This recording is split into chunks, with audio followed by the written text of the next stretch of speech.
ਸਤਿ ਸ਼੍ਰੀ ਅਕਾਲ। ਤੁਸੀਂ ਜੁੜੇ ਹੋਏ ਹੋ ਪੰਜਾਬੀ ਰੇਡੀਓ ਯੂਐਸਏ ਦੇ ਨਾਲ ਤੇ ਮੈਂ ਹਾਂ ਪ੍ਰਵੀਨ ਸ਼ਰਮਾ ਲੈ ਕੇ ਹਾਜ਼ਰ ਹਾਂ ਪ੍ਰੋਗਰਾਮ ਖਬਰ ਤੇ ਨਜ਼ਰ।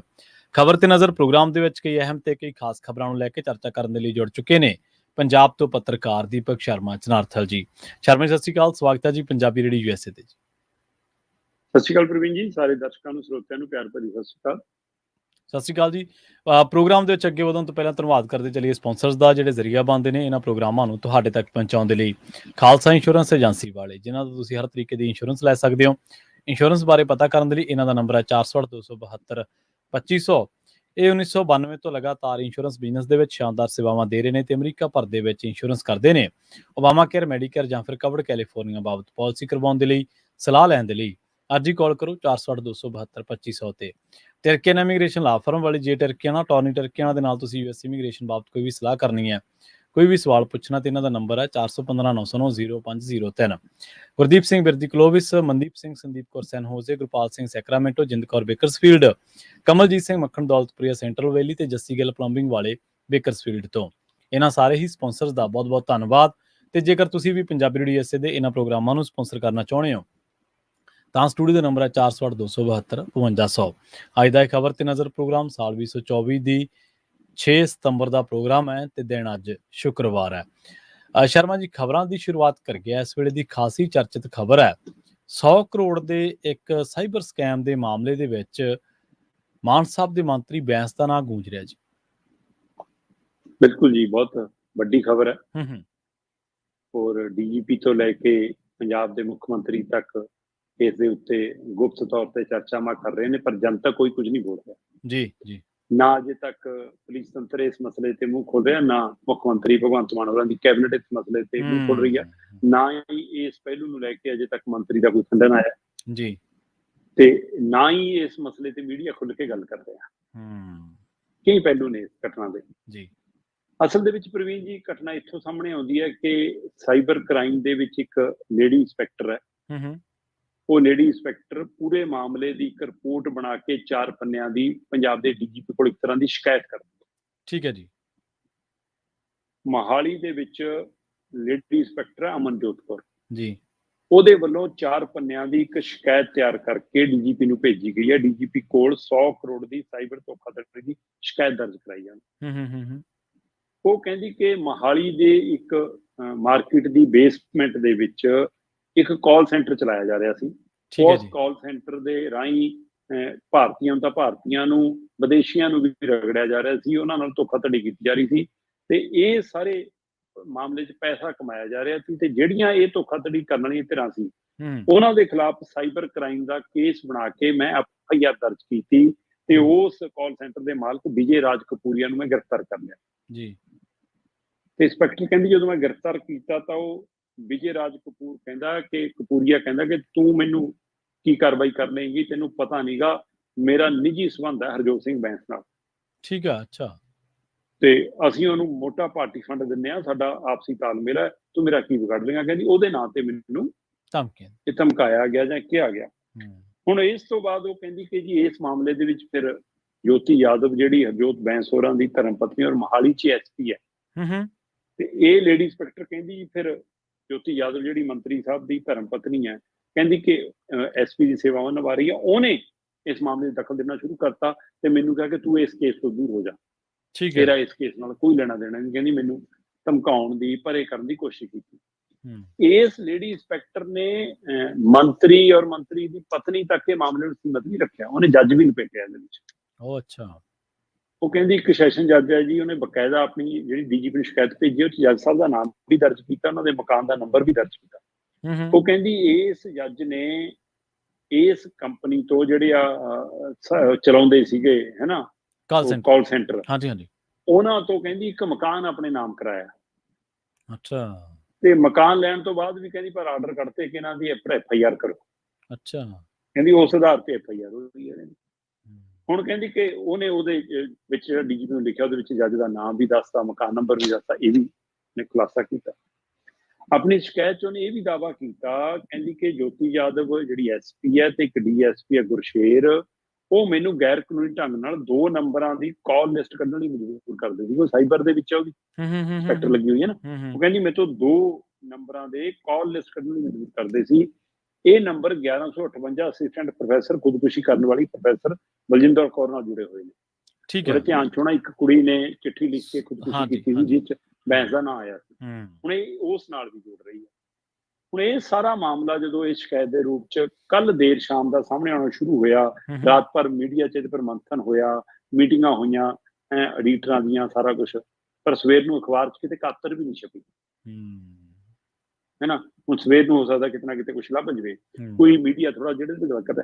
ਸਵਾਲ ਇਹ ਨਹੀਂਗਾ ਕਿ ਕਪੜਾ ਹੋਇਆ ਜਾਂ ਨਹੀਂ ਹੋਇਆ, ਸਵਾਲ ਇਹ ਨਹੀਂਗਾ ਕਿ ਸਾਈਬਰ ਕ੍ਰਾਈਮ ਹੈ ਜਾਂ ਨਹੀਂ ਹੈਗਾ, ਸਵਾਲ ਇਹ ਕਿ ਜਿਹੜੀ ਉਹ ਸ਼ਿਕਾਇਤ ਹੈ ਉਹਦੇ ਆਧਾਰ ਤੇ ਗੱਲ ਤਾਂ ਹੋਵੇ। ਹਾਂਜੀ ਹਾਂਜੀ, ਬਿਲਕੁਲ ਬਿਲਕੁਲ, ਰਿਪੋਰਟਿੰਗ ਤਾਂ ਹੋਵੇ। ਪੁਲਿਸ ਲੇਡੀ ਇੰਸਪੈਕਟਰ ਨੇ ਡੀਜੀਪੀ ਨੂੰ ਸ਼ਿਕਾਇਤ ਕੀਤੀ ਹੈ, ਔਰ ਜਾਣਕਾਰੀ ਇਹ ਮਿਲ ਰਹੀ ਹੈ ਵਿਜੇ ਜੀ ਕਿ ਬਕਾਇਦਾ ਪ੍ਰਵੀਨ ਜੀ ਕਿ ਡੀਜੀਪੀ ਨੇ ਇਸ ਮਸਲੇ ਤੇ ਪੰਜਾਬ ਦੇ ਮੁੱਖ ਮੰਤਰੀ ਭਗਵੰਤ ਮਾਨ ਹੋਰਾਂ ਨਾਲ ਰਾਬਤਾ ਕਰ ਲਿਆ, ਕਿਉਂਕਿ ਡੀਜੀਪੀ ਨੂੰ ਲੱਗਦਾ ਹੋਣਾ ਕਿ ਮੈਂ ਵੀ ਲਪੇਟੇ ਚ ਨਾ ਜਾਵਾਂ ਕਿਤੇ। ਮਾਮਲਾ ਪੁਲਿਸ ਕੜੀ ਦਾ ਜੁੜਿਆ ਆ ਰਿਹਾ ਨਾ, ਇੰਸਪੈਕਟਰ ਤੋਂ ਡੀਐਸਪੀ, ਐਸਪੀ, ਫਿਰ ਉਹ ਡੀਜੀਪੀ ਕੋਲ ਸ਼ਿਕਾਇਤ, ਤੇ ਕਹਿੰਦੇ ਉਹਨੇ ਸਾਰਾ ਮਾਮਲਾ ਮੁੱਖ ਮੰਤਰੀ ਧਿਆਨ ਚ ਵੀ ਲਿਆ ਤਾ। ਔਰ ਪ੍ਰਵੀਨ ਜੀ ਬਕਾਇਦਾ ਤੌਰ ਤੇ ਕਹਿੰਦੇ ਕਿ ਮੋਹਾਲੀ ਦੇ ਜਿਹੜੇ ਪੁਲਿਸ ਅਧਿਕਾਰੀ ਨੇ, ਮੁਲਾਜ਼ਮ ਨੇ, ਵੱਡੇ ਅਹੁਦੇਦਾਰ ਨੇ, ਉਹਨਾਂ ਨੂੰ ਬੁਲਾ ਕੇ ਡੀਜੀਪੀ ਨੇ ਇਕੱਲੇ ਇਕੱਲੇ ਨਾਲ 1-to-1 ਵੀ ਕਰ ਲਿਆ, ਤੇ ਕਈਆਂ ਦੀ ਝਾੜ ਬਾਕੀ ਵੀ ਹੋ ਗਈ। ਪਰ ਇਸ ਮਸਲੇ ਦੇ ਅਧਿਕਾਰ ਪਹਿਲੂ ਕੋਈ ਨਹੀਂ। ਹੁਣ ਇਹਨੂੰ ਜੇ ਇਸ ਮਸਲੇ ਨੂੰ ਸਮਝਣਾ ਤਾਂ ਇਹਦੇ 3-4 ਪਹਿਲੂ ਨੇ ਜੀ। ਇੱਕ ਪਹਿਲੂ ਜਿਹੜਾ ਮਹਿਸੂਸ ਕੀਤਾ ਜਾ ਰਿਹਾ, ਉਹ ਇਹ ਮਹਿਸੂਸ ਕੀਤਾ ਜਾ ਰਿਹਾ ਕਿ ਕਿਤੇ ਇਹਦੇ ਵਿੱਚ ਬਲੈਕਮੇਲਿੰਗ ਵਾਲਾ ਕੋਈ ਖੇਡ ਤਾਂ ਨਹੀਂ। ਠੀਕ ਹੈ। ਪੰਜਾਬ 'ਚ ਕਹਿੰਦੇ ਕੁਝ ਪੁਲਿਸ ਮੁਲਾਜ਼ਮ ਅਜਿਹੇ ਨੇ ਜਿਹੜੇ ਮਿਲ ਕੇ ਇੱਕ ਅਜਿਹਾ ਗਰੋਹ ਚਲਾਉਂਦੇ ਨੇ ਕਿ ਉਹ ਬੜਿਆਂ ਨੂੰ ਹੱਥ ਪਾਉਂਦੇ ਨੇ। ਅੱਛਾ। ਤੇ ਕਿਤੇ ਇਹਦੇ ਵਿੱਚ ਕੋਈ ਬਲੈਕਮੇਲਿੰਗ ਵਾਲਾ ਪਹਿਲੂ ਤਾਂ ਨਹੀਂ। ਦੂਜੀ ਗੱਲ ਕਹਿੰਦੇ ਕਿ ਜੇ ਇੱਕ ਪੁਲਿਸ ਇੰਸਪੈਕਟਰ ਉਹ ਵੀ ਲੇਡੀ ਹੋ ਕੇ ਐਡੀ ਬੜੀ ਹਿੰਮਤ ਦਿਖਾ ਰਹੀ ਹੈ, ਜਾਂ ਤਾਂ ਉਹ ਬਹੁਤ ਸੱਚੀ ਆ, ਜਾਂ ਉਹਦੇ ਪਿੱਛੇ ਕੋਈ ਤਾਕਤ ਖੜੀ ਆ, ਜਾਂ ਉਹ ਤਾਂ ਕੋਈ ਕਰਵਾ ਰਿਹਾ। ਦੂਸਰਾ ਇੱਕ ਇਹਦੇ ਪਹਿਲੂ ਇਹ ਉੱਭਰ ਰਿਹਾ ਕਿ ਪੁਲਿਸ ਤੰਤਰ ਦੇ ਵਿੱਚ ਅਫਸਰਾਂ ਦੇ ਵਿੱਚ ਵੀ ਇੱਕ ਲੌਬੀ ਕੰਮ ਕਰਦੀਆਂ ਨੇ। ਹਾਂਜੀ ਹਾਂਜੀ, ਬਿਲਕੁਲ। ਉਹਨਾਂ ਦੇ ਆਪਣੇ ਗਰੋਹ ਕੰਮ ਕਰਦੇ ਨੇ। ਕਿਤੇ ਜੋਤੀ ਯਾਦਵ ਨੂੰ ਨਿਸ਼ਾਨੇ ਤੇ ਬਣਾਉਣ ਦਾ ਪਹਿਲੂ ਤਾਂ ਨਹੀਂ ਕੋਈ, ਉਹਦੇ ਹਵਾਲੇ ਨਾਲ ਹਰਜੋਤ ਬੈਂਸ ਵੀ ਪਿੱਟਿਆ ਗਿਆ। ਪਰ ਇਹ ਪ੍ਰਵੀਨ ਜੀ ਨਾ ਤਾਂ 2 ਕਰੋੜ ਦਾ, 5 ਕਰੋੜ ਦਾ, 10 ਕਰੋੜ ਦਾ, 50 ਕਰੋੜ ਦਾ, 100 ਕਰੋੜ ਦਾ ਮਾਮਲਾ ਹੈ। ਜੀ ਜੀ। ਤੇ 100 ਕਰੋੜ ਦੇ ਮਾਮਲੇ ਦੇ ਹਵਾਲੇ ਨਾਲ ਲੋਕ ਕਹਿੰਦੇ ਵੀ ਰਾਜਨੀਤੀ 'ਚ ਕੁਝ ਵੀ ਸੰਭਵ ਹੈ, ਤੇ ਇਸ ਸਮੇਂ ਸਭ ਤੋਂ ਵੱਧ ਦਾਗੀ ਜੇ ਕੋਈ ਹੈਗੀ ਤਾਂ ਰਾਜਨੀਤੀ ਹੈ। ਤੇ ਇਹ ਇਸ ਲਈ ਕਈਆਂ ਦੀ ਨਜ਼ਰ ਹੁਣ ਇਸ ਮਸਲੇ ਤੇ ਹਰਜੋਤ ਬੈਂਸ ਤੇ ਵੀ ਹੈ। ਕੁਝ ਰਾਜਨੀਤਿਕ ਧਿਰਾਂ ਦਬੀ ਆਵਾਜ਼ 'ਚ ਇਹ ਵੀ ਗੱਲ ਕਰਦੀਆਂ ਕਿ ਇਹਦੇ ਪਿੱਛੇ ਕਿਤੇ ਇਸ ਪਹਿਲੂ ਤੇ ਰਾਜਨੀਤੀ ਦਾ ਨਹੀਂ ਕੰਮ ਕਰ ਰਹੀ ਕਿ ਇੱਕ ਚਿਹਰੇ, ਇੱਕ ਵਿਅਕਤੀ ਹੋਰ ਡੇਗ ਦੋ ਜਿਹੜੀ ਮੁੱਖ ਮੰਤਰੀ ਦੀ ਦਾਅਵੇਦਾਰ ਹੋਵੇ। ਤੇ ਕੁਝ ਕਹਿੰਦੇ ਕਿ ਹੋਵੇ ਤਾਂ ਚਾਹੇ ਨਹੀਂ ਅਜਿਹੀ ਮਨਸ਼ਾ ਕਿਸੇ ਦੀ, ਪਰ ਹੁਣ ਮਾਮਲਾ ਜਾਗਰ ਹੋ ਗਿਆ, ਹੁਣ ਉਸ ਮਸਲੇ ਤੇ ਕੰਮ ਹੋ ਸਕਦਾ ਕਿ ਲੈ ਵੀ ਹੁਣ ਮੌਕਾ ਮਿਲ ਗਿਆ ਰਗੜਨ ਦਾ। ਪਰ ਸੋਸ਼ਲ ਮੀਡੀਆ ਤੇ ਕਈਆਂ ਨੇ ਹਰਜੋਤ ਬੈਂਸ ਨੂੰ ਸਲਾਹ ਵੀ ਦਿੱਤੀ ਹੈ ਕਿ ਬੈਂਸ ਸਾਹਿਬ ਅਸਤੀਫਾ ਮਾਰੋ ਮੱਥੇ 'ਚ। ਹਾਂਜੀ ਹਾਂਜੀ, ਬਿਲਕੁਲ। ਤੇ ਸਾਹਮਣੇ ਆ ਜਾਓ। ਪਾਲੀ ਭੁਪਿੰਦਰ ਹੋਰੀ ਵੀ ਲਿਖ ਰਹੇ ਸੀ, ਉਹ ਕਹਿੰਦੇ ਵੀ ਸਾਹਮਣੇ ਆ ਜਾਓ ਤੇ ਕਹੋ ਈਡੀ ਤੋਂ ਕਰਾ ਲਓ ਜਾਂਚ ਜੀ, ਹੋ ਜੂ ਦੁੱਧ ਦਾ ਦੁੱਧ ਤੇ ਪਾਣੀ ਦਾ ਪਾਣੀ। ਪਰ ਕੀ ਹਰਜੋਤ ਬੈਂਸ, ਕੀ ਜੋਤੀ ਯਾਦਵ, ਕੀ ਡੀਜੀਪੀ, ਕੀ ਮੁੱਖ ਮੰਤਰੀ ਸਾਹਿਬ ਅਜਿਹੀ ਕੋਈ ਹਿੰਮਤ ਦਿਖਾ ਪਾਉਣਗੇ? ਮੈਂ ਕਹਿੰਦਾ ਜੀ ਇਹ ਬਲੈਕਮੇਲਿੰਗ ਦਾ ਮਸਲਾ ਹੋਵੇ, ਮੈਂ ਕਹਿੰਦਾ ਜੀ ਇਹ ਪੁਲਿਸ ਤੰਤਰ ਦੇ ਅੰਦਰ ਦੇ ਆਪਸੀ ਖਿੱਚੋਤਾਣ ਦਾ ਮਸਲਾ ਹੋਵੇ, ਮੈਂ ਕਹਿੰਦਾ ਜੀ ਰਾਜਨੀਤਿਕ ਘਪਲੇਬਾਜ਼ੀ ਦਾ ਮਸਲਾ ਹੋਵੇ, ਮੈਂ ਕਹਿੰਦਾ ਜੀ ਇਹ ਰਾਜਨੀਤਿਕ ਨਿਸ਼ਾਨੇਬਾਜ਼ੀ ਦਾ ਮਸਲਾ ਹੋਵੇ, ਪਰ ਇੱਕ ਪੁਲਿਸ ਇੰਸਪੈਕਟਰ ਦੀ ਡੀਜੀਪੀ ਕੋਲ ਸ਼ਿਕਾਇਤ ਗਈ ਹੈ ਔਰ ਮੁੱਖ ਮੰਤਰੀ ਦੇ ਧਿਆਨ 'ਚ ਜਾਂਚ ਹੋਣੀ ਚਾਹੀਦੀ ਹੈ। ਹਾਂਜੀ, ਬਿਲਕੁਲ ਬਿਲਕੁਲ। ਉਹਨਾਂ ਨੇ ਜਿਵੇਂ ਤੁਸੀਂ ਬੈਂਸ ਸਾਹਿਬ ਵਾਲੀ ਗੱਲ ਕਹੀ ਹੈ ਨਾ, ਵੀ ਉਹ ਜੇ ਉਹ ਸੱਚੇ ਨੇ ਤਾਂ ਸੱਚੇ ਬੰਦੇ ਨੂੰ ਤਾਂ ਲੋਕਾਂ ਦੀ ਚੁੱਪ ਕਰਨ ਦੀ ਲੋੜ ਹੀ ਨਹੀਂ ਗੀ। ਉਹ ਆਪਣਾ ਪੱਖ ਰੱਖਣ, ਨਿਰਪੱਖ ਜਾਂਚ ਦੀ ਮੰਗ ਕਰ ਲੈਣ, ਸਿਟਿੰਗ ਜੱਜ ਜਾਂ ਕਿਸੇ ਵੀ ਅਦਾਰੇ ਤੋਂ ਕਰਵਾ ਲੈਣ। ਨਾਲੇ ਜਿਹੜਾ ਬੰਦਾ ਇਸ ਤਰ੍ਹਾਂ ਦੇ ਦੋਸ਼ ਲਾਉਂਦਾ, ਕੋਈ ਗਾਂਹ ਤੋਂ ਮੰਤਰੀ ਸਾਹਿਬ ਤੇ ਉਂਗਲ ਤਾਂ ਨਾ ਚੁੱਕ ਦੂਗਾ ਹਰੇਕ ਬੰਦਾ। ਅਗਲੀ ਖਬਰ ਦੇ ਵੱਲ ਵਧੀਏ ਤੇ ਗੱਲ ਕਰੀਏ ਕਿਸਾਨਾਂ ਦੀ। ਮੁੱਖ ਮੰਤਰੀ ਦੇ ਨਾਲ ਚਾਹ ਦਾ ਕੱਪ ਪੀਣ ਤੋਂ ਬਾਅਦ ਕਹਿੰਦੇ ਚੰਡੀਗੜ੍ਹ ਤੋਂ ਕਿਸਾਨੀ ਧਰਨਾ ਸਮਾਪਤ ਹੋ ਗਿਆ, ਤੇ ਕੇਂਦਰ ਵਾਲੇ ਸੋਚਦੇ ਤਾਂ ਹੋਣਗੇ ਸ਼ਰਮਾ ਜੀ ਵੀ ਇਹ ਮੁੱਖ ਮੰਤਰੀ ਸਾਹਿਬ ਨੇ ਤਾਂ ਚਾਹ ਪਿਆ ਕੇ ਕੰਮ ਠੀਕ ਕਰ ਲਿਆ, ਤੇ ਆਪਣੇ ਕੋਲੇ ਇਹ ਜਿਹਾ ਗੁੜ ਪੱਤੀ ਚਾਹ ਮਿੱਠਾ ਕਿਉਂ ਨਹੀਂ ਗਾ ਜਿਹੜੇ ਨਾਲ ਆਪਾਂ ਵੀ ਪੀ ਲਈਏ, ਉਹਨਾਂ ਨਾਲ ਚੁਸਕੀਆਂ ਲੈ ਲਈਏ ਤੇ ਨਾਲੇ ਮਸਲੇ ਹੱਲ ਹੋ ਜਾਣ। ਇਹ ਕੋਈ ਪਹਿਲੀ ਵਾਰ ਹੈ ਜੀ ਪੰਜਾਬ ਦੇ ਮੁੱਖ ਮੰਤਰੀ ਨੂੰ ਵਰਤੀਆਂ ਖਿਲਾਉਂਦੇ ਤੇ ਖਾਂਦੇ ਰਹੇ ਨੇ ਇੱਥੇ ਕਿਸਾਨ ਲੀਡਰ। ਜੀ ਜੀ, ਬਿਲਕੁਲ। ਮੁੱਖ ਮੰਤਰੀ ਸਾਹਿਬ ਨੇ ਤਾਂ ਕੁਰਸੀ ਛੱਡਤੀ ਸੀ ਕਿਸਾਨ ਲੀਡਰਾਂ ਵਾਸਤੇ। ਇੱਥੇ ਤਾਂ ਮੁੱਖ ਮੰਤਰੀ ਸਾਹਿਬ ਨਾਲ ਜੱਫੀ ਪਾਉਣ ਤੋਂ ਬਾਅਦ ਕਿਸਾਨ ਲੀਡਰ ਆਪਣੇ ਆਪ ਨੂੰ ਰਾਜ ਸਭਾ ਦੇ ਦਾਅਵੇਦਾਰ ਸਮਝਣ ਲੱਗ ਪਏ ਸੀ। ਬਿਲਕੁਲ ਸਹੀ ਹੈ, ਬਿਲਕੁਲ ਬਿਲਕੁਲ। ਤੇ ਤਾਂ ਫਿਰ ਕੱਪ ਸਾਂਝਾ ਕਰਕੇ ਕੁਝ ਮਨਾ ਕੇ ਮੁੜੇ ਨੇ ਅਗਲੇ। ਜੀ ਜੀ, ਅਗਲੇ ਕਹਿੰਦੇ ਵੀ ਚਾਹ ਦਾ ਕੱਪ ਵੀ ਪੀ ਕੇ ਆਏ ਤੇ ਮੁੱਖ ਮੰਤਰੀ ਤੋਂ ਵਾਅਦਾ ਵੀ ਲੈ ਕੇ ਆ, ਜੇ ਨਾ ਵਾਅਦਾ ਪੂਰਾ ਕੀਤਾ ਫਿਰ ਆ ਜਾਾਂਗੇ। ਬਿਲਕੁਲ ਜੀ, ਇਹ 7-8 ਸਾਲ ਬਾਅਦ ਹੋਇਆ ਜੀ। ਕਿ ਚੰਡੀਗੜ੍ਹ ਦੇ ਵਿੱਚ ਅਗਰਾਹਾਂ ਜਥੇਬੰਦੀ ਦੇ ਰਾਹੀਂ ਐਂਟਰੀ ਕਿਸਾਨਾਂ ਦੀ ਸ਼ੁਰੂ ਹੋਈ ਤੇ ਉਹਨਾਂ ਨੇ 4-5 ਦਿਨ ਚੰਡੀਗੜ੍ਹ ਦੇ ਸੈਕਟਰ 34 ਦੇ ਵਿੱਚ ਦੁਸ਼ਹਿਰਾ ਗਰਾਊਂਡ 'ਚ ਧਰਨਾ ਲਾਇਆ ਜੀ। ਉਹਦੇ ਬਰਾਬਰ ਇੱਕ ਦਿਨ ਐਸਕੇਐਮ ਆਪਣੀ ਮਹਾਂ ਪੰਚਾਇਤ ਵੀ ਕਰ ਗਈ ਤੇ ਉਹ ਤੋਂ ਬਾਅਦ ਫਿਰ ਇਹਨਾਂ ਦਾ ਪੈਦਲ ਮਾਰਚ ਮਟਕਾ ਚੌਂਕ ਤੱਕ ਗਿਆ, ਜਿਹੜਾ ਕਿਸੇ ਸਮੇਂ ਪ੍ਰਤੀਕ ਰਿਹਾ ਅੰਦੋਲਨਾਂ ਦੀ, ਪ੍ਰਦਰਸ਼ਨਾਂ ਦੀ, ਹੱਕੀ ਹਕੂਕਾਂ ਲੜਾਈ ਦੀ। ਸੋ ਉੱਥੇ ਬਕਾਇਦਾ ਤੌਰ ਤੇ ਗੁਰਮੀਤ ਖੁੱਡੀਆਂ ਖੇਤੀਬਾੜੀ ਮੰਤਰੀ ਆਪ ਆਏ, ਮੰਗ ਪੱਤਰ ਲਿਆ ਤੇ ਕਿਹਾ ਕਿ ਤੁਹਾਡਾ ਵਕੀਲ ਬਣ ਕੇ ਮੁੱਖ ਮੰਤਰੀ ਸਾਹਮਣੇ ਮੈਂ ਪੇਸ਼ ਹੋਊਂਗਾ। ਠੀਕ ਹੈ। ਪੰਜਾਬ ਦੀ ਵਿਧਾਨ ਸਭਾ 'ਚ ਕੀ ਕੁਵਰ ਵਿਜੇ ਪ੍ਰਤਾਪ ਤੇ ਕੀ ਕੁਝ ਹੋਰਾਂ ਨੇ ਕਿਸਾਨੀ ਮਸਲੇ ਦੀ ਮੰਗ ਕੀਤੀ, ਐਮਐਸਪੀ ਦੀ ਮੰਗ ਕੀਤੀ, ਮੁੱਖ ਮੰਤਰੀ ਸਾਹਿਬ ਇਹ ਕਹਿ ਕੇ ਟਾਲ ਗਏ ਕਿ ਬਸ ਨਵੀਂ ਖੇਤੀ ਨੀਤੀ ਆ ਜਾਣੀ, ਸਾਰੇ ਮਸਲੇ ਹੱਲ ਅਸੀਂ ਬਣਾ ਰਹੇ ਹਾਂ। ਉਹ ਤੋਂ ਬਾਅਦ ਕਹਿੰਦੇ ਜੀ, ਜਿਵੇਂ ਆਪਾਂ ਪਹਿਲਾਂ ਗੱਲ ਕੀਤੀ ਸੀ ਕਿ ਇਸ ਸੈਸ਼ਨ ਦੇ ਦੌਰਾਨ ਸਰਕਾਰ ਨੂੰ ਵਿਰੋਧੀ ਧਿਰ ਤੋਂ ਨਹੀਂ ਕਿਸਾਨਾਂ ਦੇ ਧਰਨੇ ਤੋਂ ਜ਼ਰੂਰ ਡਰ ਲੱਗ ਰਿਹਾ, ਇਸ ਲਈ ਅਫਸਰ ਲਾਏ ਹੋਏ ਸੀ ਇੱਧਰ ਕਿ ਗੱਲਬਾਤ ਤੋਰੀ ਰੱਖੋ। ਤੇ ਸੈਸ਼ਨ ਮੁੱਕਣ ਤੋਂ ਬਾਅਦ ਅਫਸਰਾਂ ਦੀ ਇੱਕ ਬੈਠਕ ਅਗਰਾਹਾਂ ਜਥੇਬੰਦੀ ਦੇ ਨੁਮਾਇੰਦਿਆਂ ਨਾਲ ਹੋਈ ਜੀ ਤੇ ਉਹਦੇ ਵਿੱਚ ਜਿਹੜਾ ਕੁਝ ਤੈਅ ਹੋਇਆ, ਉਹ ਤੋਂ ਜਦੋਂ ਇਹ ਮੁਸਕ ਆ ਗਈ ਅਫਸਰਾਂ ਨੂੰ ਕਿ ਲੈ ਵੀ ਇਹ ਗੱਲ ਨਿਬੜ ਸਕਦੀ ਆ, ਮੰਨ ਸਕਦੇ ਆ, ਫਿਰ ਮੁੱਖ ਮੰਤਰੀ ਨਾਲ ਬਿਠਾਏ, ਫਿਰ ਮੁੱਖ ਮੰਤਰੀ ਵਾਲੀ ਚਾਹ ਪੜਾਈ, ਉਹ ਜਿਹੜੀ ਡਲੀ ਜੀ ਵਿੱਚ ਸਿੱਟ ਕੇ ਨਾ ਫਿਰ ਚਮਚਾ ਘੁਮਾ ਕੇ ਉਹ ਫਿਰ ਰਲਦੀ ਹੁੰਦੀ ਆ, ਗਲਾਸ ਵੀ ਮੂਹਰੇ ਰੱਖੇ ਸੀ ਨਾ, ਉੱਪਰ ਢੱਕਣ ਜੇ ਰੱਖੇ ਹੁੰਦੇ ਨੇ, ਉਹ ਰੱਖ ਕੇ ਫਿਰ ਗੋਲ ਮੇਜ਼ ਤੇ ਪੰਜਾਬ ਭਵਨ ਚ ਅੱਜ ਹੈ ਚਾਚੂ ਪੜਾਈ। ਤੇ ਉਹ ਸਾਰੀ ਮੀਟਿੰਗ ਹੋਣ ਤੋਂ ਬਾਅਦ ਅੱਜ ਕਿਸਾਨਾਂ ਨੇ ਫਿਰ ਆਪਣੀ ਮੀਟਿੰਗ ਕੀਤੀ, ਕਿਸਾਨ ਜਥੇਬੰਦੀ ਨਾਲ ਅੱਜ ਕਿਸਾਨ ਭਵਨ ਦੇ ਵਿੱਚ। ਉਹਦੇ ਵਿੱਚ ਫੈਸਲਾ ਲਿਆ ਕਿ ਮੁੱਖ ਮੰਤਰੀ ਨੇ ਜਿਹੜੇ ਦਾਅਵੇ ਵਾਅਦੇ ਕੀਤੇ ਨੇ ਉਹਦੇ ਪਰ ਖਰੇ ਉਤਰ ਗਏ, ਠੀਕ ਹੈ, ਨਹੀਂ 30 ਤਰੀਕ ਤੋਂ ਬਾਅਦ ਆਪਾਂ ਫਿਰ ਮੁੱਖ ਮੰਤਰੀ ਭਗਵੰਤ ਮਾਨ ਹੋਰਾਂ ਨੇ ਭਰੋਸਾ ਦਿਵਾਇਆ ਕਿਸਾਨ ਜਥੇਬੰਦੀਆਂ ਨੂੰ ਕਿ 30 ਤਰੀਕ ਤੱਕ ਨਵੀਂ ਖੇਤੀ ਨੀਤੀ ਦਾ ਖਰੜਾ ਸਾਹਮਣੇ ਆ ਜਾਊਗਾ। ਠੀਕ ਹੈ, ਅਸੀਂ ਵੱਖੋ-ਵੱਖ ਵਿਭਾਗਾਂ ਨੂੰ ਵੀ ਭੇਜਾਂਗੇ ਪੜ੍ਹਨ ਵਾਚਣ ਲਈ ਤੇ ਕਿਸਾਨ ਆਗੂਆਂ ਤੱਕ ਵੀ ਪਹੁੰਚ ਕਰ ਦਿਆਂਗੇ। ਤੁਸੀਂ ਉਹਨੂੰ ਘੋਖ ਲਿਓ, ਬਾਚ ਲਿਓ, ਪੜ੍ਹ ਲਿਓ, ਗਲਤੀਆਂ ਕੁਤਾਹੀਆਂ, ਕੋਈ ਦਰੁਸਤੀ ਕਰਨੀ ਹੈ, ਕੋਈ ਸੋਧ ਕਰਨੀ ਹੈ, ਸਾਨੂੰ ਦੱਸ ਦਿਓ, ਆਪਾਂ ਉਹ ਕਰ ਦਾਂਗੇ ਤੇ ਨਵੀਂ ਖੇਤੀ ਨੀਤੀ ਆ ਗਈ, ਸਾਰੇ ਮਸਲੇ ਹੱਲ ਹੋ ਜਾਣੇ। ਤੇ ਉਹ ਚ ਐਮਐਸਪੀ ਵਾਲਾ ਵੀ ਤੁਹਾਨੂੰ ਜਵਾਬ ਮਿਲ ਜੂਗਾ, ਕਹਿੰਦੇ ਸਾਰਾ ਕੁਝ ਉਹਦੇ ਪਿੱਛੇ ਹੈਗਾ। ਫਿਰ ਕਹਿੰਦੇ ਕਰਜ਼ੇ ਵਾਲੀ ਗੱਲ ਤੁਸੀਂ ਮੰਗ ਕਰਦੇ ਹੋ, ਠੀਕ ਹੈ, ਆਪਾਂ ਘੱਟੋ ਘੱਟ ਜਿਹੜੇ ਆਪਣੇ ਕੋਆਪਰੇਟਿਵ ਬੈਂਕ ਨੇ ਉਹਨਾਂ ਵਾਲਾ ਦਾ ਮਸਲਾ ਨਿਬੇੜੀਏ, ਆਪਾਂ ਇੱਕ ਕਿਸ਼ਤ ਵਾਲਾ ਸਕੀਮ ਲਿਆਵਾਂਗੇ ਕਿ ਇੱਕ ਵਾਰ ਬੈਠ ਕੇ ਸੈਟਲਮੈਂਟ ਕਰੋ ਤੇ ਨਿਬੇੜੋ, ਉਹਦੇ ਨਾਲ ਪੰਜਾਬ ਸਰਕਾਰ ਨੂੰ ਵੀ 4 ਪੈਸੇ ਆ ਜਾਣੇ ਆ ਪ੍ਰਵੀਨ ਜੀ, ਤੇ ਕੁਝ ਕਿਸਾਨਾਂ ਦੀ ਜਾਨ ਵੀ ਛੁੱਟ ਜਾਣੀ ਹੈ ਕਰਜ਼ੇ ਤੋਂ। ਇਸ ਲਈ ਕਹਿੰਦੇ ਉਹ ਪ੍ਰਕਿਰਿਆ। ਅੱਛਾ, ਪਰਚੇ ਵਾਲਾ ਮਸਲਾ, ਕਿਸਾਨਾਂ ਤੇ ਪਰਚੇ ਹੋਏ ਨੇ, ਧਰਨੇ ਪ੍ਰਦਰਸ਼ਨ ਕਰਦੇ ਆ, ਕੋਈ ਗੱਲ ਨਹੀਂ, ਜਿਹੜੇ ਪਰਚੇ ਅਜੇ ਚਲਾਨ ਤੋਂ ਪਹਿਲਾਂ ਰੁਕੇ ਹੋਏ ਨੇ, ਚਲਾਨ ਪੇਸ਼ ਨਹੀਂ ਹੋਏ ਜਿਨ੍ਹਾਂ ਦੇ, ਉਹ ਤਾਂ ਹੁਣੇ ਨਿਬੇੜ ਦਾਂਗੇ। ਜਿਹਨਾਂ ਦਾ ਚਲਾਨ ਪੇਸ਼ ਹੋ ਗਿਆ, ਮੈਂ ਐਡਵੋਕੇਟ ਜਨਰਲ ਸਾਹਿਬ ਦੀ ਡਿਊਟੀ ਲਾਉਣਾ, ਉਹ ਦੇਖ ਕੇ ਕਿਵੇਂ ਨਿਬੜ ਸਕਦਾ ਉਹ ਵੀ ਨਿਬੇੜ ਦਾਂਗੇ। ਹੋਰ ਦੱਸੋ, ਤੁਸੀਂ ਪਹਿਲਾਂ ਚਾਹ ਪੀਓ, ਠੰਡੀ ਹੁੰਦੀ ਹੈ। ਚਲੋ, ਤੇ ਚਾਹ ਦਾ ਕੱਪ ਫੜਾਇਆ ਤੇ ਵਾਅਦੇ ਕੀਤੇ ਤੇ ਹੁਣ ਕਿਸਾਨ ਜਥੇਬੰਦੀਆਂ ਦੇ ਆਗੂਆਂ ਨੇ ਆਪਣੀ ਮੀਟਿੰਗ 'ਚ ਫੈਸਲਾ ਕੀਤਾ ਕਿ ਮੁੱਖ ਮੰਤਰੀ ਭਗਵੰਤ ਮਾਨ ਨੇ 30 ਸਤੰਬਰ ਤੱਕ ਕਿਹਾ, 30 ਸਤੰਬਰ ਤੱਕ ਦੇਖ ਲੈਂਦੇ ਆ, ਨਹੀਂ ਤਾਂ ਨਾ ਚੰਡੀਗੜ੍ਹ ਦੂਰ ਹੈ ਤੇ ਨਾ ਸਾਡੀਆਂ ਟਰੈਲੀਆਂ ਦੂਰ ਨੇ, ਤੇ ਫਿਰ ਚਾਲੇ ਪਾ ਦਾਂਗੇ। ਸੋ ਅੱਜ ਜੀ ਮੁੱਖ ਮੰਤਰੀ ਸਾਹਿਬ ਨਾਲ ਮੀਟਿੰਗ ਤੋਂ ਬਾਅਦ ਇਸ ਵਾਅਦਿਆਂ ਦੀ ਤਰੀਕਾਂ ਨੂੰ ਲੈ ਕੇ ਕਿਸਾਨ ਅੰਦੋਲਨ ਦਿੱਲੀ ਤੋਂ ਚੰਡੀਗੜ੍ਹ ਤੋਂ ਵਾਪਸ ਪਿੰਡਾਂ ਨੂੰ ਰਵਾਨਾ ਹੋਊਗਾ। ਜੀ, ਅਗਲੀ ਗੱਲ ਕਰੀਏ ਪੰਜਾਬ ਦੀਆਂ ਜੇਲ੍ਹਾਂ ਦੀ। ਸ਼ਰਮਾ ਜੀ ਕਹਿੰਦੇ ਗੈਂਗਸਟਰ ਬਣਵਾ ਰਹੇ ਨੇ ਧਾਰਾ 302 ਵਾਲਾ ਟੈਟੂ, ਹੁਣ ਕੋਈ ਬਣਵਾਵੇ ਕਿੱਥੋਂ ਬਣਾਵੇ, ਇਹ ਤਾਂ ਉਹਦੇ ਤੇ ਡਿਪੈਂਡ ਹੈ ਕਿ ਉਹ ਕੀ ਬਣਾਉਣਾ ਚਾਹੁੰਦਾ, ਇਹ ਤੇ ਤਾਂ ਕੋਈ ਇਤਰਾਜ਼ ਨਹੀਂ ਹੈ, ਪਰ ਜੇਲ੍ਹਾਂ ਦੇ ਵਿੱਚ ਬਣਾ ਰਹੇ ਨੇ, ਆਹ ਵੱਡਾ ਸਵਾਲ ਹੈ ਜੀ। ਤੇ ਪਰ ਉਹ ਵੀ ਧਾਰਾ 302 307 ਵਾਲਾ, ਇਹ ਵੀ ਸਵਾਲ ਹੈ। ਦੇਖੋ, ਟੈਟੂ ਕਲਚਰ ਪਹਿਲਾਂ ਵੀ ਰਿਹਾ, ਆਪਣੇ ਮੁੰਡੇ ਕਬੱਡੀ ਵਾਲੇ ਮੋਰਨੀਆਂ ਪਵਾ ਹੈ ਨਾ, ਸ਼ੇਰ ਖੁਦਵਾ, ਬਹੁਤ ਕੁਛ ਕਰਦੇ ਰਹਿੰਦੇ ਨੇ। ਤੇ ਪਰ ਗੈਂਗਸਟਰਾਂ ਦੇ ਵਿੱਚ ਕਈ ਤਰ੍ਹਾਂ ਦੇ ਕਲਚਰ ਨੇ ਕਿ ਆਪਣੀ ਹਥਿਆਰਾਂ ਨਾਲ ਫੋਟੋ ਪਾ ਦਿਓ ਜੀ, ਹੈ ਨਾ, ਉਹਦੇ ਨਾਲ ਨਵੇਂ ਮੁੰਡਿਆਂ ਨੂੰ ਡਰ ਪੈਦਾ ਰਹਿੰਦਾ ਕਿ ਕਿਤੇ ਪ੍ਰਭਾਵਿਤ ਨਾ ਹੋ ਜਾਣ। ਇਹ ਸਾਰੀ ਪ੍ਰਕਿਰਿਆ ਦੇ ਵਿੱਚ ਹੁਣ ਨਵਾਂ ਚੱਲਣ ਆਇਆ। ਪੰਜਾਬ ਦੀਆਂ ਜੇਲ੍ਹਾਂ ਚੋਂ ਚਿੱਟਾ ਫੜਿਆ ਗਿਆ, ਪੰਜਾਬ ਦੀਆਂ ਜੇਲ੍ਹਾਂ ਚੋਂ ਹਥਿਆਰ ਫੜੇ ਗਏ, ਪੰਜਾਬ ਦੀਆਂ ਜੇਲ੍ਹਾਂ ਚੋਂ ਮੋਬਾਈਲ ਮਿਲ ਗਏ, ਪੰਜਾਬ ਦੀਆਂ ਜੇਲ੍ਹਾਂ 'ਚ ਕਤਲ ਹੋ ਗਏ, ਪੰਜਾਬ ਦੀਆਂ ਜੇਲ੍ਹਾਂ ਚੋਂ ਇੰਟਰਵਿਊ ਹੋ ਗਏ, ਇੰਟਰਨੈਟ ਦੀ ਸਹੂਲਤ ਮਿਲ ਗਈ, ਲਾਈਟਾਂ ਮਿਲ ਗਈਆਂ, ਕੈਮਰੇ ਮਿਲ ਗਏ, ਸਟੈਂਡ ਲੱਗ ਗਿਆ, ਸਾਰਾ ਕੁਛ ਹੋ ਗਿਆ। ਪਰ ਹੁਣ ਪੰਜਾਬ ਦੀ ਜੇਲ੍ਹਾਂ 'ਚ ਟੈਟੂ ਵੀ ਬਣਨ ਲੱਗ ਪਏ, ਤੇ ਉਹ ਵੀ ਧਾਰਾ 302 307 ਵਾਲੇ, ਉਹ ਵੀ AK-47 ਵਾਲੇ। ਪੰਜਾਬ ਦੇ AIG ਨੇ ਜੀ, ਐਂਟੀ ਗੈਂਗਸਟਰ ਟਾਸਕ ਫੋਰਸ ਦੇ ਗੁਰਮੀਤ ਸਿੰਘ ਚਾਹਾਨ, ਠੀਕ ਹੈ, ਉਹ ਕਹਿੰਦੇ ਵੀ ਜਾਂਚ ਦਾ ਵਿਸ਼ਾ ਇਹ ਹੈ ਕਿ ਜਿਹੜੇ ਟੈਟੂ ਬਣ ਰਹੇ ਨੇ ਗੈਂਗਸਟਰਾਂ ਦੇ, ਕਿਸੇ ਨੇ ਪੱਟ ਤੇ ਬਣਾਇਆ, ਕਿਸੇ ਨੇ ਗਰਦਨ ਤੇ ਬਣਾਇਆ, ਕਿਸੇ ਨੇ ਡੋਲੇ ਤੇ ਬਣਾਇਆ, ਕਿਸੇ ਨੇ ਹੱਥ ਦੇ ਉੱਤੇ, ਕਿਸੇ ਨੇ ਗਿੱਟੇ ਦੇ ਕੋਲ AK-47 ਬਣਵਾਈ ਹੈ, ਕਿਸੇ ਨੇ ਧਾਰਾ 307 ਗਰਦਨ ਤੇ ਲਿਖਾਇਆ, ਕਿਸੇ ਨੇ ਧਾਰਾ 302 ਮੋਢੇ ਤੇ ਲਿਖਾਇਆ, ਕਿਸੇ ਨੇ ਗਰਦਨ ਤੇ ਲਿਖਾਈ ਹੈ। ਸੋ ਕਹਿੰਦੇ ਜਿਹੜੇ ਇਹ ਟੈਟੂ ਨੇ, ਅਸੀਂ ਜਾਂਚ ਇਹ ਕਰ ਰਹੇ ਹਾਂ ਕਿ ਕੀ ਇਹ ਜਿਹੜੇ ਮੁਜਰਮ ਨੇ, ਗੈਂਗਸਟਰ ਫੜੇ ਗਏ ਨੇ, ਸਜ਼ਾ ਹੋਈ ਹੈ ਜਾਂ ਅਜੇ ਵਿਚਾਰਧੀਨ ਕੈਦੀ ਨੇ, ਇਹ ਸਾਰੇ ਜਿਹੜੇ ਆ ਰਹੇ ਨੇ ਜੇਲ੍ਹਾਂ 'ਚ, ਕੀ ਇਹ ਜੇਲ੍ਹਾਂ 'ਚ ਆਉਣ ਤੋਂ ਪਹਿਲਾਂ ਤੋਂ ਬਣਾਏ ਹੋਏ ਨੇ ਜਾਂ ਜੇਲ੍ਹ 'ਚ ਆਉਣ ਤੋਂ ਬਾਅਦ ਬਣੇ ਨੇ। ਜੇ ਜੇਲ੍ਹ ਚ ਆਉਣ ਤੋਂ ਬਾਅਦ ਬਣੇ ਨੇ ਤਾਂ ਇਹ ਇੰਨੀ ਆਸਾਨ ਪ੍ਰਕਿਰਿਆ ਨਹੀਂ, 2 ਤੋਂ 4 ਘੰਟੇ ਲੱਗਦੇ ਇੱਕ ਛੋਟਾ ਮੋਟਾ ਟੈਟੂ ਬਣਨ ਨੂੰ ਵੀ। ਹਾਂਜੀ ਹਾਂਜੀ ਬਿਲਕੁਲ।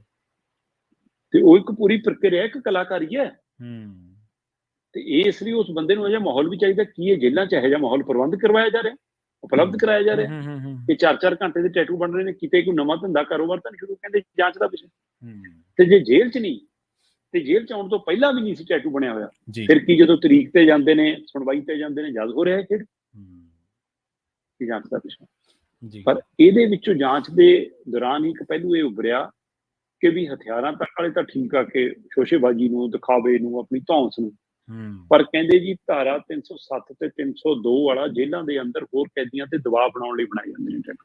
ਉਹ ਅੱਛਾ, ਕਿ ਬਈ ਮੈਂ ਇਰਾਦਾ ਕਤਲ ਚ ਆਇਆ, ਮੇਰੇ ਤੇ ਕਤਲ ਕਰਨ ਦੀ ਕੋਸ਼ਿਸ਼ ਦਾ ਕੇਸ ਹੈ, ਤੇ ਧਾਰਾ 302 ਦਾ ਮਤਲਬ ਤਾਂ ਕਤਲ ਹੈ, ਤੇ ਮੈਂ ਤਾਂ ਕਤਲ ਕਰਕੇ ਆਇਆ। ਮਤਲਬ ਉਹ ਕਹਿੰਦੇ ਜੀ ਫਿਰ ਜੇਲ੍ਹ ਦੇ ਅੰਦਰ ਕੈਦੀਆਂ ਤੋਂ ਲੈ ਕੇ ਬੈਰਕ ਦੇ ਅੰਦਰ ਆਪਣੇ ਸਾਥੀਆਂ ਤੱਕ, ਤੇ ਮੈਸ ਤੱਕ, ਬੈਠਣ ਵਾਲੀ ਸੀਟਾਂ ਤੱਕ, ਖਾਣਾ ਪਹਿਲਾਂ ਮਿਲਣ ਤੱਕ ਵਾਲਾ ਤਾਂ ਕਹਿੰਦੇ ਦਬਦਬਾ ਚੱਲਦਾ ਜਿਨ੍ਹਾਂ ਦੇ ਧਾਰਾ 302 ਵਾਲੇ ਟੈਟੂ ਬਣੇ ਨੇ। ਸੋ ਕਹਿੰਦੇ ਇਸ ਲਈ ਇਸ ਪਹਿਲੂ ਤੋਂ ਆਪਣੇ ਆਪ ਨੂੰ ਵੱਡਾ ਦਿਖਾਉਣ ਦਾ, ਗੈਂਗਸਟਰਾਂ ਦੇ ਵਿੱਚ, ਕੈਦੀਆਂ ਦੇ ਵਿੱਚ ਦਬਦਬਾ ਬਣਾਉਣ ਦਾ ਵੀ ਇਹ ਖੇਡ ਹੈ।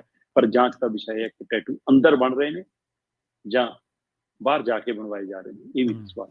ਜੀ ਬਿਲਕੁਲ ਬਿਲਕੁਲ, ਅੰਦਰ ਬਣ ਰਹੇ ਨੇ, ਬਾਹਰ ਜਾ ਕੇ ਬਣਵਾਏ। ਜਿਹੜਿਆਂ ਨੇ ਮ੍ਰਿਤਕਾਂ ਦੀਆਂ ਪੈਨਸ਼ਨਾਂ ਖਾਧੀਆਂ ਜੀ, ਬੰਦਾ ਜਿਸ ਦੁਨੀਆ ਤੋਂ ਚਲਾ ਗਿਆ ਪਰ ਉਹਦੀ ਪੈਨਸ਼ਨ ਆਉਂਦੀ ਰਹੀ ਤੇ ਉਹ ਖਾ ਗਏ, ਉਹਨਾਂ ਤੋਂ ਵਸੂਲ ਕੀਤਾ ਕਹਿੰਦੇ 145 ਕਰੋੜ ਰੁਪਈਆ। ਜੀ ਆਪਾਂ ਕਈ ਵਾਰ ਇਸ ਰਿਪੋਰਟ ਤੇ ਚਰਚਾ ਕੀਤੀ ਹੈ ਕਿ ਵੀ ਇਹ ਸਰਕਾਰ ਡਾਟਾ ਇਕੱਠਾ ਕਰ ਰਹੀ ਆ, ਕਿੰਨੇ ਕੁ ਕੇਸ ਨੇ, ਕਿੰਨੇ ਕੁ ਮਾਮਲੇ ਨੇ। ਆਪਾਂ ਕਈ ਵਾਰ ਪਹਿਲਾਂ ਵੀ ਕਿ ਭੂਤਾਂ ਦੀ ਪੈਨਸ਼ਨ ਆਈ ਜਾਂਦੀ ਆ, ਮ੍ਰਿਤਕਾਂ ਦੀ ਪੈਨਸ਼ਨ ਆਈ ਜਾਂਦੀ ਆ, ਪਰ ਉਹਦੇ ਵਿੱਚ ਇੱਕ ਪਹਿਲੂ ਉੱਭਰਿਆ ਸੀ ਕਿ ਸਾਰੇ ਕੇਸਾਂ ਦੇ ਵਿੱਚ ਪਰਿਵਾਰਕ ਜੀ ਨਹੀਂ ਹੈਗੇ ਜਿਹੜੇ ਮ੍ਰਿਤਕਾਂ ਦੀ ਪੈਨਸ਼ਨ ਲੈ ਰਹੇ ਨੇ। ਪ੍ਰਵੀਨ ਜੀ, ਇੱਕ ਤਾਂ ਹੈਗਾ ਕਿ ਅਣਜਾਣਪਣੇ ਚ ਕਈਆਂ ਨੂੰ ਪਤਾ ਹੀ ਨਹੀਂਗਾ ਕਿ ਵੀ ਡੈਥ ਸਰਟੀਫਿਕੇਟ ਬਾਅਦ ਚੋਂ ਜਮ੍ਹਾਂ ਵੀ ਕਰਾਉਣਾ ਹੁੰਦਾ।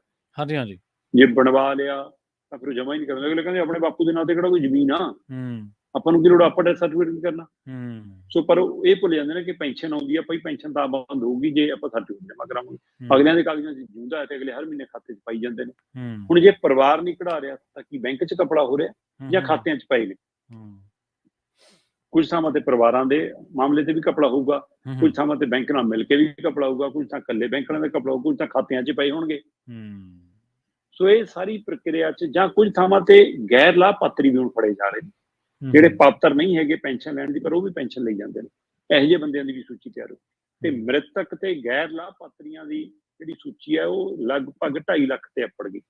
2,44,000 ਅਜਿਹੇ ਕੇਸ ਸਾਹਮਣੇ ਆਏ ਨੇ ਜਿਨ੍ਹਾਂ ਤੋਂ 145 ਕਰੋੜ ਤੋਂ ਵੱਧ ਦੀ ਵਸੂਲੀ ਹੋ ਗਈ। ਸਭ ਤੋਂ ਵੱਧ ਵਸੂਲੀ ਮੁੱਖ ਮੰਤਰੀ ਸਾਹਿਬ ਦੇ ਆਪਣੇ ਖੇਤਰ ਸੰਗਰੂਰ ਤੋਂ 21 ਕਰੋੜ ਦੀ ਹੋਈ ਹੈ।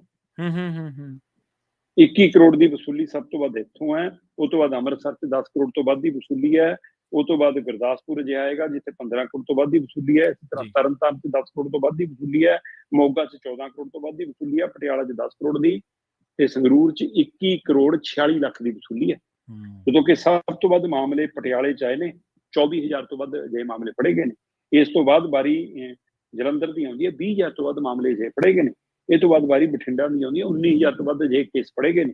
ਇਹ ਤੋਂ ਬਾਅਦ ਵਾਰੀ ਲੁਧਿਆਣਾ ਦੀ ਆਉਂਦੀ ਹੈ, 18,000 ਤੋਂ ਵੱਧ ਕੇਸ ਫੜੇ ਗਏ ਨੇ, ਤੇ ਅੰਮ੍ਰਿਤਸਰ ਦੇ ਵਿੱਚ 17,000 ਤੋਂ ਵੱਧ ਕੇਸ ਫੜੇ ਗਏ ਨੇ। ਸੋ ਇੰਜ 2,44,000 ਅਜਿਹੇ ਕੇਸ ਫੜੇ ਗਏ ਨੇ ਜਿਹੜੇ ਮ੍ਰਿਤਕ ਜਾਂ ਗੈਰ ਲਾਭਪਾਤਰੀ ਪੈਨਸ਼ਨ ਲੈ ਰਹੇ ਸੀ, ਤੇ ਜਿਨ੍ਹਾਂ ਤੋਂ 145 ਕਰੋੜ 73 ਲੱਖ ਰੁਪਈਆ ਵਸੂਲ ਕਰ ਲਿਆ ਗਿਆ।